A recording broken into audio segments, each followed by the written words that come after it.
Me llamo Valeria Montes y tengo 32 años. A las 5:15 de la mañana estaba de pie frente a la puerta B12 del Aeropuerto de Nashville, Tennessee, sosteniendo entre las manos un café que ya se había enfriado. A mi lado estaba mi abuela, Elena Ruiz, aferrada con ambas manos a la vieja maleta de cuero que había pertenecido a mi abuelo Arturo. El aeropuerto estaba lleno de luces blancas, anuncios por los altavoces y personas medio dormidas arrastrando sus maletas. Pero alrededor de nosotros había algo más pesado que el cansancio. Había silencio. 12 miembros de mi familia estaban reunidos allí. Mi padre, Fernando Ruiz, su esposa, Clara, mi tía Silvia y su esposo Martín, mis primos, todos revisando sus teléfonos, acomodando mochilas o hablando de Roma y Paris como si fuera el mejor día de sus vidas. Entonces ocurrió. Mi padre miró a mi abuela y dijo, sin bajar la voz: Mamá, olvidé comprar tu boleto. Será mejor que regreses a casa. Once personas escucharon esas palabras. La empleada de la aerolínea también las escuchó. Incluso una pareja de ancianos que esperaba detrás de nosotros dejó de hablar para mirar. Mi abuela abrió lentamente la carpeta de plástico donde guardaba su supuesto pase de bordo. Dentro solo había un itinerario impreso, sin código de reserva ni confirmación oficial. Nada. No existe ningún boleto. Ella levantó la vista hacia mi padre. Él simplemente se encogió de hombres. Lo siento, dijo. Tejermos videollamadas desde Italia. Lo dijo como si estuviera cancelando una cena. Como si no hubieran salido $30,000 de la cuenta bancaria de una mujer de 74 años para pagar aquel viaje familiar. Como si dejarla abandonada en un aeropuerto fuera algo completamente normal. Bienvenidos a Traición y Venganza, el canal donde las historias familiares más dolorosas salen a la luz. Historias de engaños, secretos y justicia que liga cuando nadie la espera. Si te gustan este tipo de relatos, suscribe y acompáñanos hasta el final. Porque lo que mi padre no sabía era que aquella mañana estaba destruyendo su propia vida. Mi abuela Elena había trabajado 35 años como maestra de primaria en un pequeño pueblo de Tennessee. Después de la muerte de mi abuelo Arturo, crió sola a sus dos hijos, mi padre Fernando y mi tía Silvia. Nunca volvió a casarse. Decía que Arturo había sido el único hombre lo bastante terco como para soportarla toda la vida.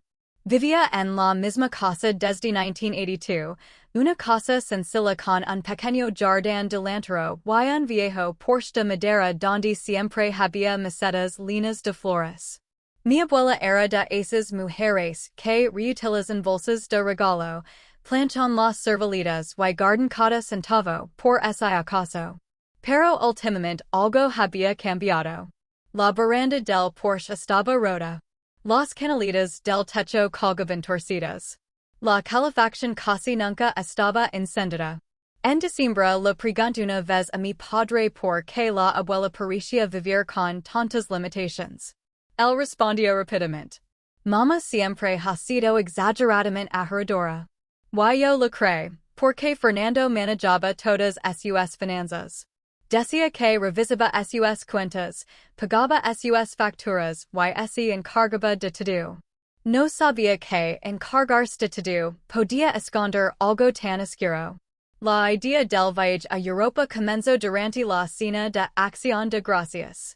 Toda la familia estaba reunida alrededor de la mesa de mi abuela, pavo, puré de papas, pan de maíz y pastel de nuez. Entonces mi padre levantó su copa. Tengo una sorpresa, anunció sonriendo.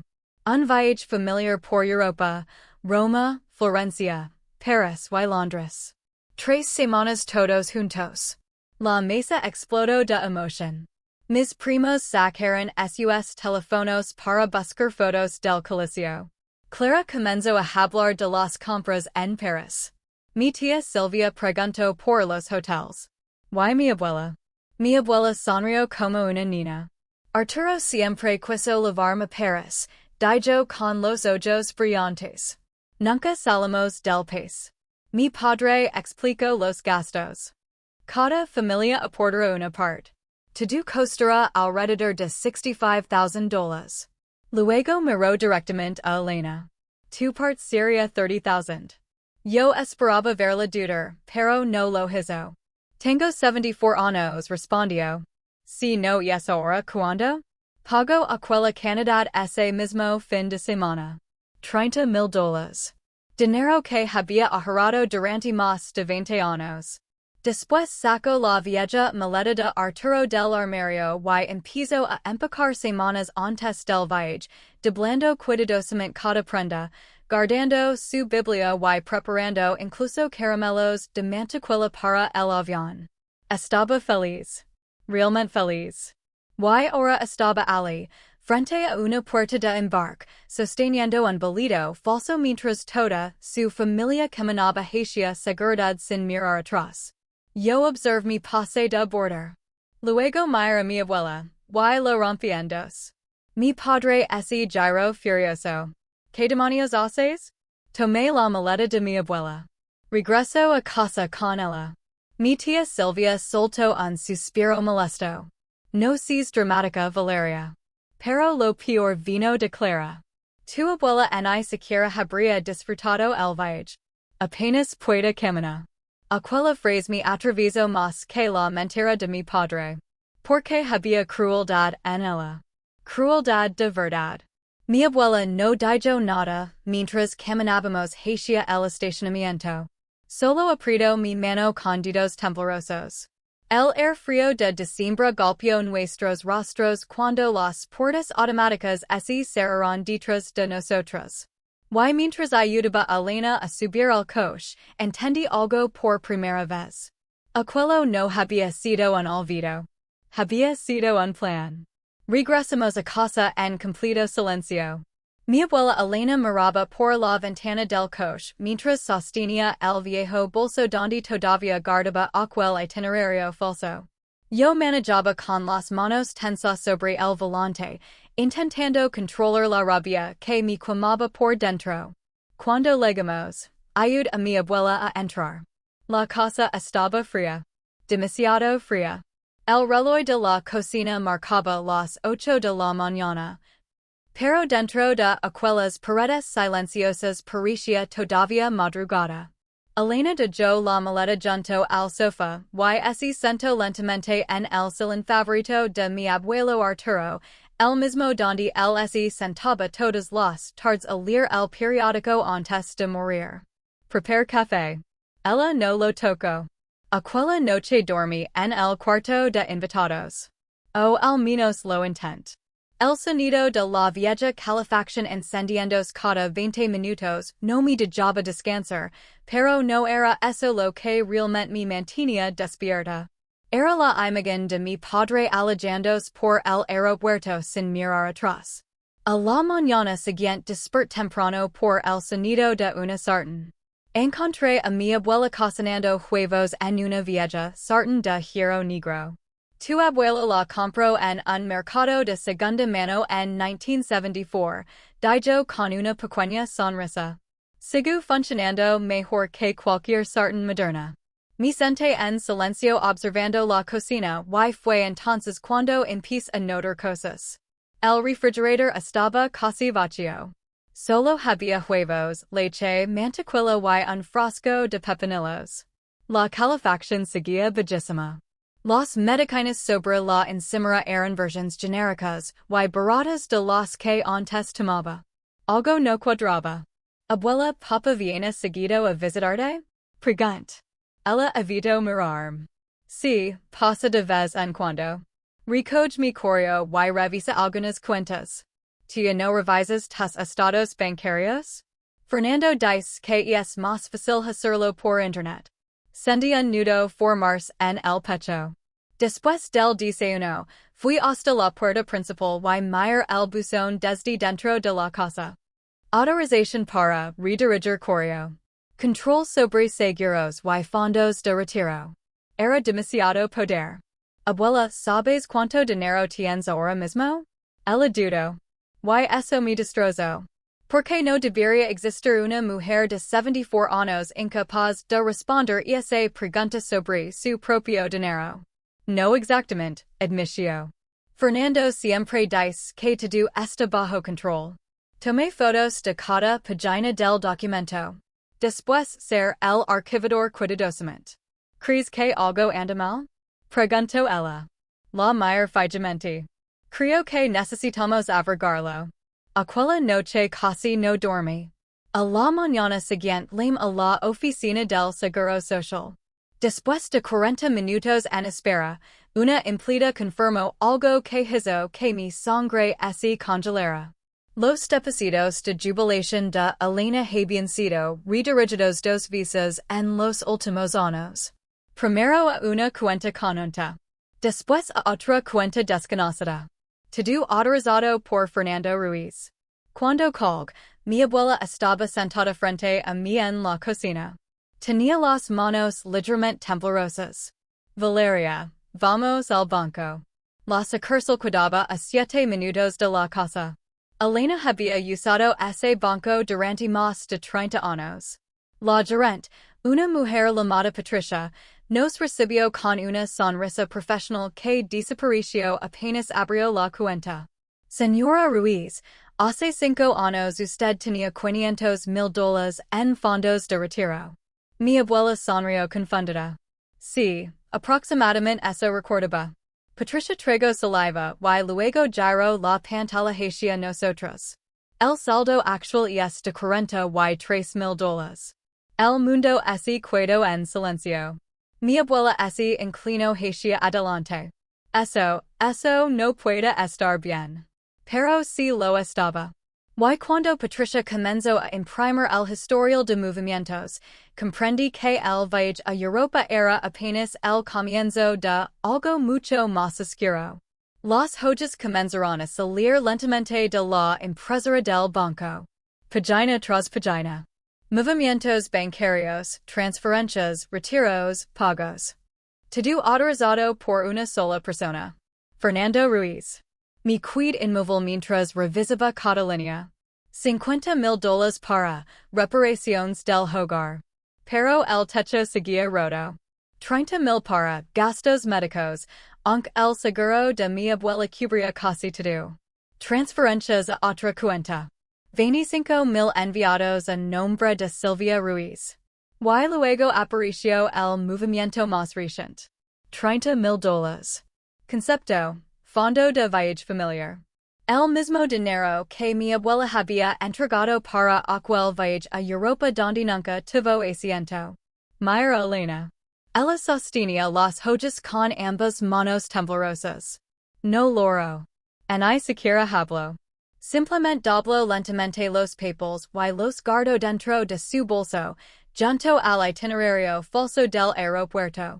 Como si ambos documentos pertenecieran al mismo funeral. La gerente del banco nos preguntó si queríamos presentar una denuncia inmediata. Yo había decir que sí, pero mi abuela habló primero. Todavía no. Su voz era apenas un susurro. Regresamos a casa en silencio. Cuando estación frente al Porsche, Elena permaneció sentada dentro del coche durante varios segundos mirando la casa. Luego dijo algo que jamás olvidar. Tard 22 años en ahorrar ese dinero. Giró lentamente hacia mí. 22 años, y él lo gastó en 5. Aquella noche casi no comió. Se encerró en su habitación y permaneció allí durante horas. Yo me quedé sola en la cocina revisando todos los documentos una vez más. Mientras más leía, más claro se volvía el patrón. Mi padre no había cometido un error. Había construido un sistema. Un sistema para ver lentamente la vida de su propia madre sin que ella lo notara. Cerca de las 11 de la noche, Elena salió de su habitación usando su bata azul y sus lentes de lectura. Se siento frente a mí y, por primera vez desde el aeropuerto, me miró directamente a los ojos. Ayúdame a arreglar esto, hija. No dijo destruirlo. No dijo hacerlo sufrir. Dijo arreglarlo. Porque incluso después de todo, mi abuela seguía siendo mejor persona que cualquiera de nosotros. Tomé su mano. Necesitamos un abogado. Ella asintió lentamente. No quiero que Fernando termine en prisión. Primero recuperemos tu dinero. A la mañana siguiente pedí vacaciones en el hospital. Luego llamé a una colega especializada en geriatría y le pedí el nombre del mejor abogado en casos de abuso financiero contra adultos mayores. Su respuesta llegó de inmediato. Samuel Navarro. 2 días después estábamos sentados frente a él en una oficina del centro de Nashville. Samuel tenía alrededor de 50 años, cabello gris en las sienes y una voz tranquila que transmitía seguridad. Puso todos los documentos sobre el escritorio y comenzó a leer en silencio. 20 minutos. Nadie habló. Finalmente levantó la vista. Señora Ruiz, esto es explotación financiera de una persona vulnerable. Mi abuela bajó la mirada. Samuel comenzó a enumerar options legales. Revocar inmediatamente el poder legal. Congelar cuentas. Demandar para recuperar los fondos. Iniciar una investigación por abuso financiero. Cuando mencionó la posibilidad de cargos criminales, Elena negó rápidamente con la cabeza. No quiero destruir a mi hijo. Samuel se inclinó hacia adelante. Con todo respeto, señora Ruiz. Ella destruyó algo. La diferencia es que usted todavía puede salvarse. Aquella frase quedó flotando en la oficina.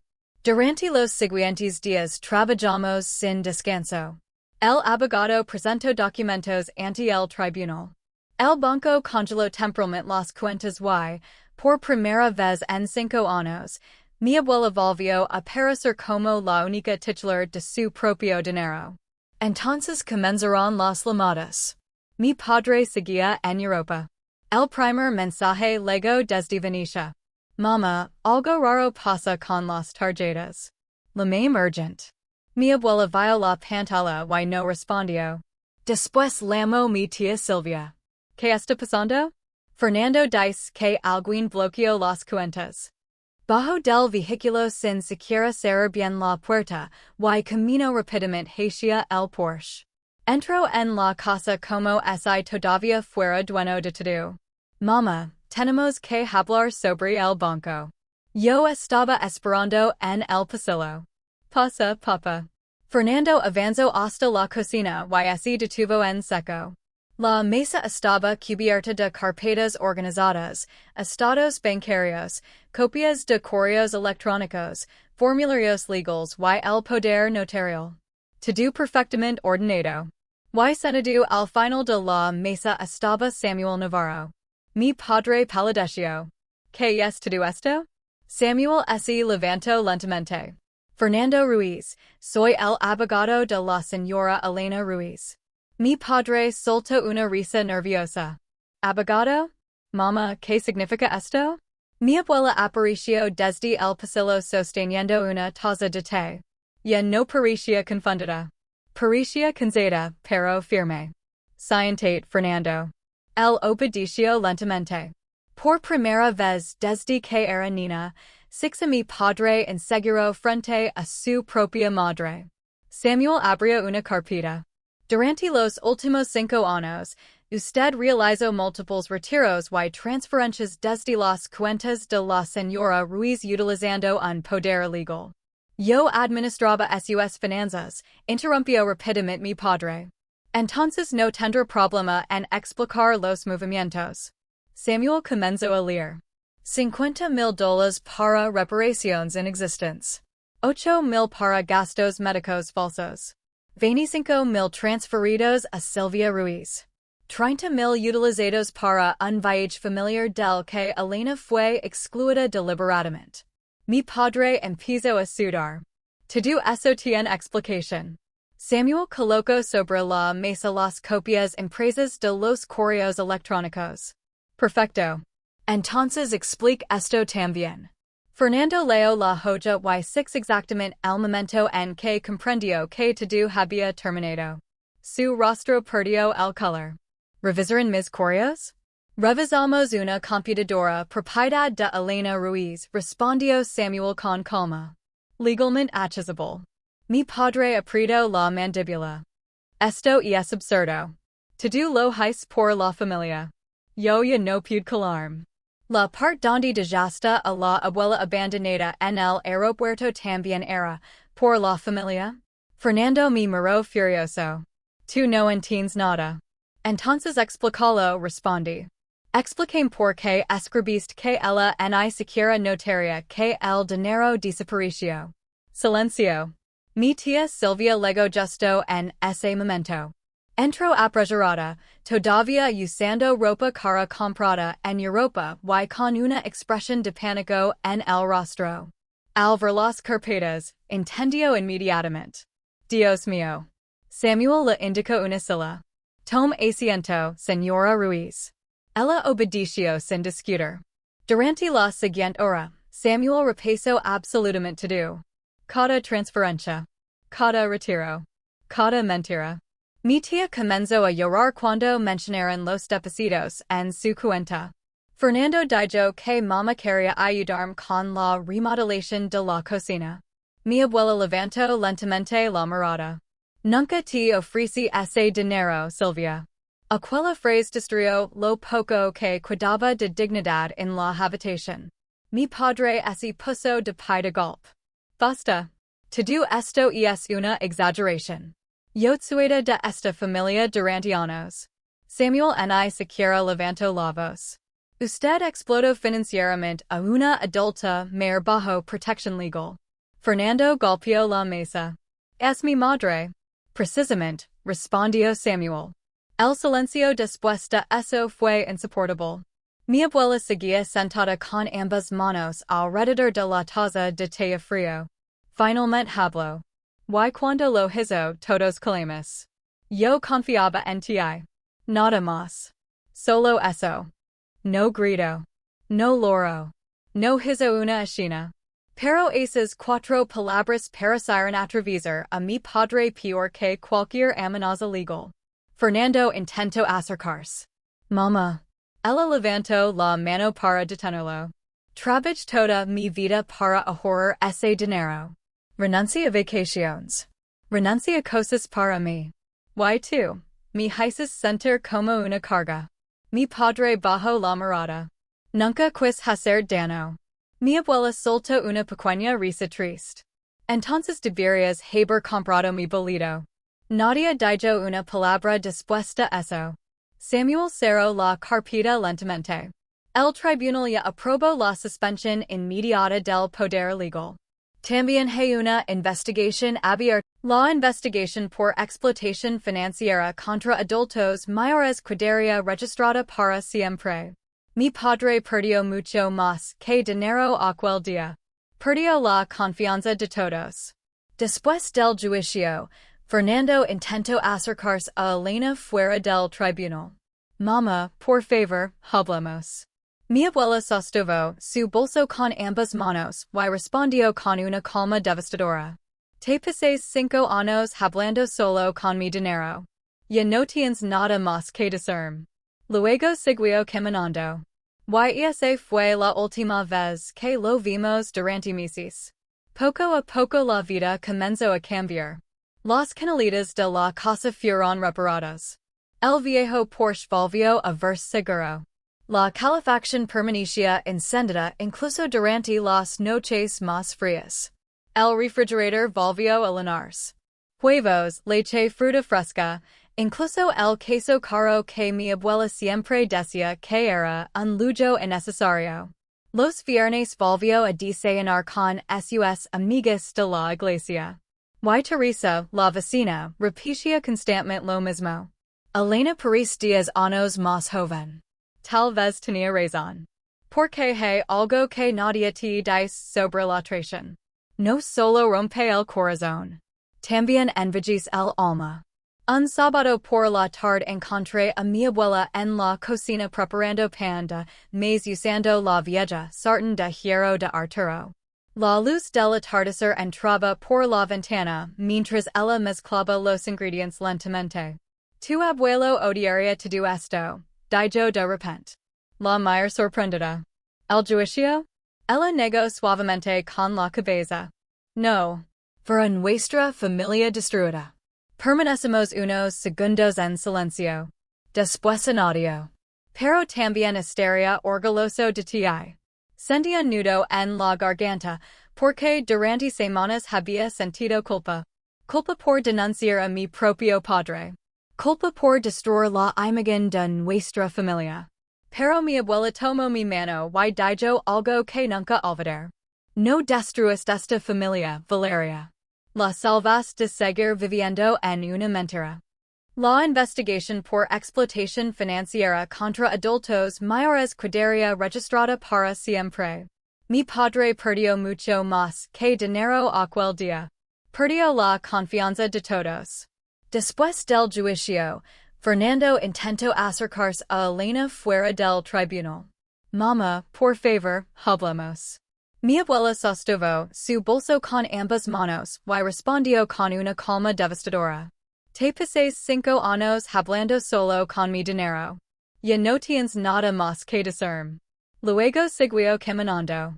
Y esa fue la última vez que lo vimos durante meses. Poco a poco la vida comenzó a cambiar. Las canalitas de la casa fueron reparadas. El viejo Porsche volvió a verse seguro. La calefacción permanecía encendida incluso durante las noches más frías. El refrigerador volvió a llenarse. Huevos, leche, fruta fresca, incluso el queso caro que mi abuela siempre decía que era un lujo innecesario. Los viernes volvió a desayunar con sus amigas de la iglesia. Y Teresa, la vecina, repetía constantemente lo mismo. Aquella noche cenamos juntas mientras la lluvia golpeaba suavemente las ventanas. Y por primera vez desde el aeropuerto, la casa volvió a sentirse como un hogar. Meses después ocurrió algo inesperado. Mi abuela abrió el armario del pasillo y sacó la vieja maleta de cuero de Arturo. La misma maleta que había llevado al aeropuerto. La misma que había quedado abandonada junto a una puerta de embarque mientras toda su familia se alejaba. La colocó sobre la cama y comenzó a guardar ropa dentro. La observé confundida. ¿Qué haces? Ella sonrió. Una sonrisa real.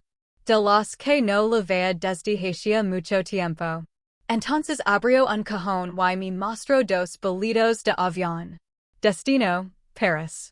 Mis ojos se llenaron de lágrimas. ¿Hablas en serios? Tu abuelo siempre quiso llevarme, dijo. Y todavía pienso cumplir esa promesa. En octubre viajamos juntos. Cuando Elena vio la Torre Eiffel iluminada por primera vez, apretó mi brazo como una niña emocionada. Y en ese momento entendí algo importante. A veces la justicia no consiste en destruir a quien te hizo daño. A veces consiste simplemente en recuperar tu vida. Mi padre perdió dinero, propiedades y reputación. Pero mi abuelo recuperó algo mucho más valioso. Su dignidad. Y yo recuperé a la mujer fuerte que creía haber perdido aquella mañana en el aeropuerto. Porque al final, la verdadera tragedia nunca fue el dinero robado. Fue pensar que una madre podía ser descartada cuando ya no resultaba útil. Pero Elena Ruiz demostró algo aquella noche en Paris, mientras miraba las luces de la ciudad reflejadas en sus ojos cansados. Todavía importaba. Siempre importó. Y esta vez, alguien decidió quedarse a su lado. Gracias por acompañarnos hasta el final de esta historia en traición y venganza. Si este relato te impactó, suscribe al canal, deja tu comentario y comparte esta historia. Porque a veces la verdad tarda en llegar, pero cuando llega, cambia absolutamente todo.